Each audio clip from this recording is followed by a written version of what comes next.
What up YouTube, it's your boy ProfessorStix and I'm back again with another Call of Duty Warzone video. Today we're going to be comparing the ISO and the Bullfrog. We'll be comparing the stats, looking at the best attachments, the recoil pattern, and I'll be sharing my thoughts and opinions on if the ISO is viable in Warzone. If this is your first time here, make sure you hit that subscribe button. I make Warzone tips and tricks videos and I compare the best weapons in Warzone so you can rise to the top. Now let's get into it. When we're looking at the weapon stats for the ISO and the Bullfrog, the ISO has an ADS speed of 196 milliseconds. The Bullfrog has an ADS speed of 220 milliseconds. The movement speed for the ISO is 4.86 meters per second, and the movement speed for the Bullfrog is 4.758 meters per second. So pretty comparable here. The ISO does have a slightly faster ADS speed. When we're looking at the reload speed, the ISO comes in at 2.23 seconds and the Bullfrog comes in at 2.20 seconds. The rate of fire for the ISO is 882 rounds per minute and the Bullfrog is 751 rounds per minute. And so the ISO wins with the rate of fire, which helps it be a little bit competitive when it comes to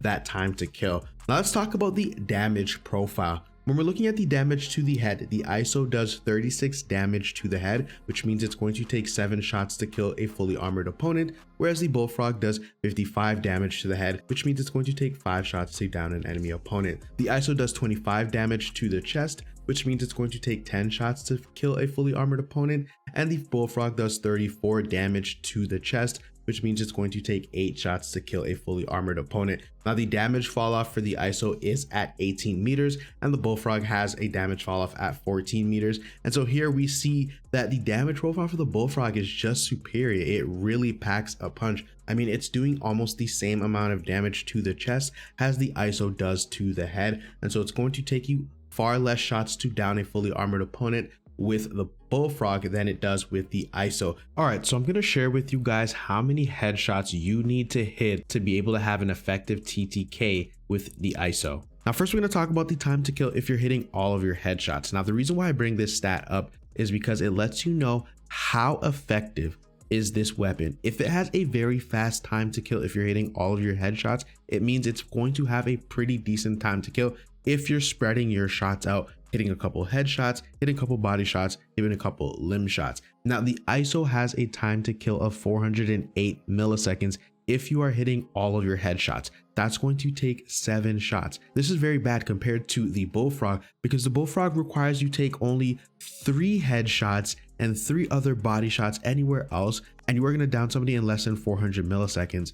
So you have to be damn near perfect with the ISO to be able to do the same amount of damage if you are 50% as accurate when hitting your headshots with the Bullfrog. So let's look at it. If you hit 1 headshot or 2 headshots with the ISO, it is still going to take 10 shots to down an enemy opponent, which is going to be 612 milliseconds. If you now hit 3 headshots, you can bring that down to 9 shots to kill, and it's still going to take 544 milliseconds to down a fully armored opponent, which is very slow compared to some of the top SMGs in Warzone. Now with the Bullfrog, if you hit 1 or 2 headshots, it's going to take 7 total shots to down a fully armored opponent, which means it's going to take you 479 milliseconds to down a fully armored opponent, compared to the ISO, which it's still going to take 10 shots and 612 milliseconds.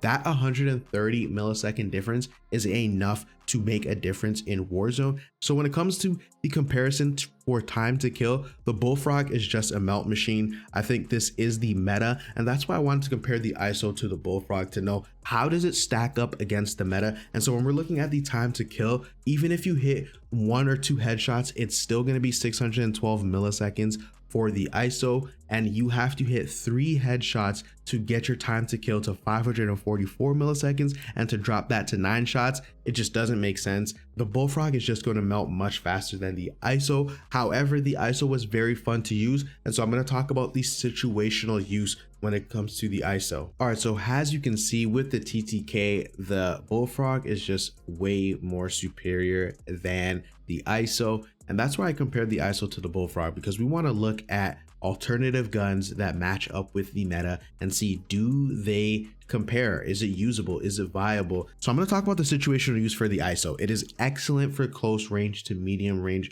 gunfights, especially with that extended damage drop off. You can really use it at medium range and the recoil is very manageable. With the rate of fire, you're pretty much going to melt anybody close range if you get the drop on them first.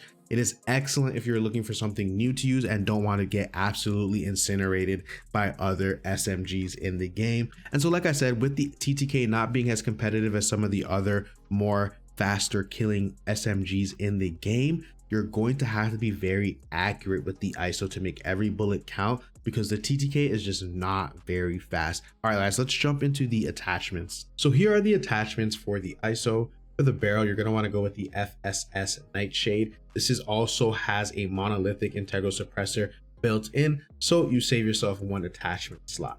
For the underbarrel, you're going to want to go with the Merc foregrip, the tack laser, which is going to increase your aim down sight speed and your aim stability, the largest mag, which is the 50 round mag. The fifth attachment is up to you. I like sleight of hand simply because it's going to allow you to reload faster. You do burn through a lot of ammo using the ISO. But if you don't want to put on the sleight of hand, then you can go ahead and put on the FTAC, the FTAC Elite ISO Grip. This is going to give you aim down sight speed and increase sprint to fire. All right, guys, so here is the ISO build. Bullfrog has always the group suppressor, the 7.4 inch task force, the Spetsnaz grip, the 65 round mag, and then the KGB skeletal stock, which is going to increase your strafing speed or your ADS movement speed. This is the build that I've been using recently and I really do like it, so go ahead and try that one out. All right, guys, let's get into the recoil pattern. All right, so very quickly on the recoil pattern, as you can see here, the ISO goes off into the right. The bullet spread left to right when we're talking about horizontal pattern is pretty spread out, but when we're looking at it vertically, it doesn't have as much vertical recoil as the Bullfrog. We're looking at the Bullfrog, you can see that the bullet spread is pretty tight horizontally, but it does have more vertical recoil. And so I think that both of these weapons are very easy to control in terms of their recoil pattern. It's up to you to find out if you can use this one. All right, let's jump into my final thoughts. All right, so here are my final thoughts for the ISO. It is very fun to use. I found myself saying, wow, I just melted this kid, but it just doesn't compete against the metas in Warzone with the MAC-10, the MP5 Cold War and Modern Warfare, the Bullfrog, the AK-74U. You could even use the Finec or the AS Val. There are so many options at the SMG spot. I just don't see the ISO being up there, but again, it is a fresh weapon to use. It is different, it is fun. Well, that's it for me. If you liked the video, make sure you guys hit that like button. No pressure at all, but make sure you smash that subscribe button, because I'm gonna be bringing to you guys more versus videos. I'm thinking about comparing all of the SMGs now that I've gone through. Most of them, you know, I haven't used like the Milano. I'm not gonna use the Milano. I haven't used the KSP, which is the burst SMG. You know, we're not using that. But I want to compare all the SMGs. So guys, make sure you hit that subscribe button so you can find your way back for more Call of Duty content. As always, make sure you drop into Verdansk and frag out. Peace.